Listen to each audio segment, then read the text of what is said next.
Hello to all of my 20 subscribers. Today I'm gonna be drawing Dragon Ball characters in memory of Akira Toriyama, who recently passed away. I know I'm a little bit late, but I had to do this video because Dragon Ball had such a big impact on anime in general. And it's a very sad thing to see that a lot of these mangaka are dying in relatively young age. I guess that their work is really tough and intense, and that's the main reason for it. I mean, you see it now on Akira Toriyama, and I think 1 or 2 years ago a creator from Berserk also died, and the creator from Hunter x Hunter also had some health issues.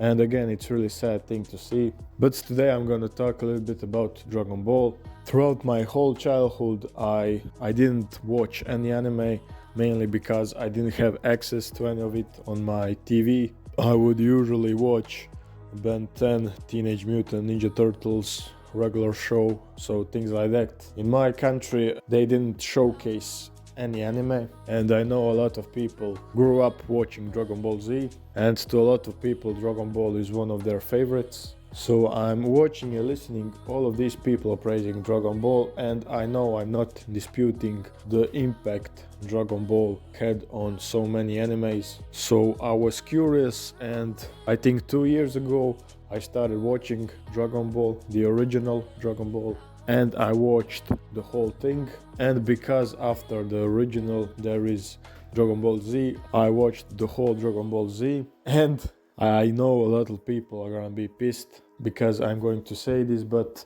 it is pretty bad. Like, I would say that it's even below average if you are going to watch it today. You see in all of these popular animes nowadays like Jujutsu Kaisen, Chainsaw Man, Demon Slayer, their animation is on really next level. The story is good, the pacing is good. I mean, I wouldn't say the story is good in Demon Slayer, but all the aspects and all criteria of anime are above average. The storytelling, characters, fights, interaction between characters. In Dragon Ball Z, I think the biggest downside of Dragon Ball is the pacing. And I know that a lot of people like Dragon Ball because of nostalgia, and that's the thing with me and Naruto. Naruto was one of my first animes that I watched, and I was around 14 when I watched it. And I know it's not perfect, the pacing is not perfect, the last arc in Shippuden is bad, but I would say it's in my top 3 because it was, to me, first show that is longer and that had a really big impact on me. But if anyone tried to watch Dragon Ball today, 99% of the people would say that it's bad. The pacing is bad, the fights are bad and super long. And I think this is a very controversial opinion, but Dragon Ball is better than Dragon Ball Z, to me. Just because in Dragon Ball Z, in most cases, the characters who are gonna beat up the bad guys and who are capable to beat them up are Goku and Vegeta. All of these side characters are generally just useless. Tenshinhan, Gohan was pretty good in Cell Saga, but Tenshinhan, Krillin, what's the guy's name with black hair? He's so forgettable that I don't even remember his name. Piccolo in most Dragon Ball Z is useless. In original Dragon Ball, they are a lot more equal. Like you can see when they are going to that tournament, Goku and Krillin, Yamcha at one time was the same level as Goku, then Tenshinhan was a big threat, and then Piccolo was also basically at the same level as Goku.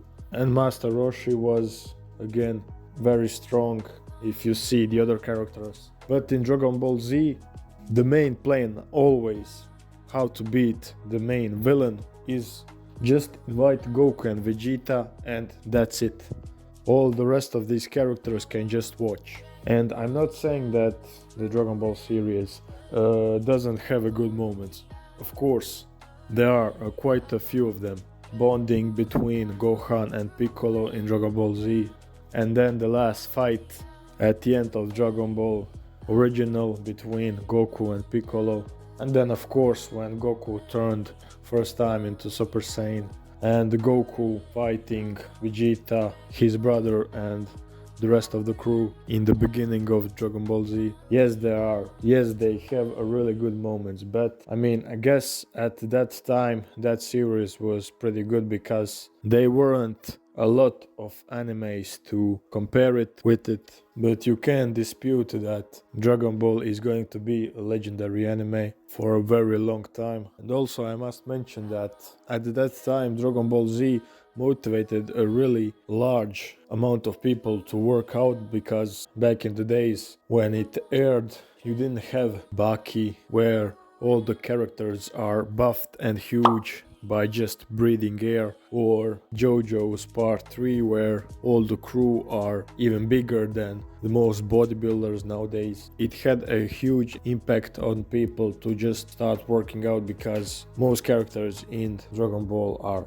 jacked. So what is my favorite character in Dragon Ball series? The answer for me is, it's by a long shot Vegeta. Like Goku, for a character, I think he's pretty perfect. Like he didn't have any, I mean, yes, he worked hard and he had struggles, but Vegeta seemed way more real. Like the fact that Goku surpassed him in not that long time, even though he's training his whole life to be the strongest Saiyan, and just seeing the other guy who worked less but again to be better and stronger than him is very relatable. And yeah, Vegeta is such a badass character. You always get engaged when he's on the screen. I mean, the rivalry between him and Goku, and then the part where he was evil and he turned Majin Buu Vegeta. Is that what it's called? I'm not sure. But yeah, that part was really good. When it comes to my goal that I mentioned in a previous video, where I set myself a goal to reach 100 subscribers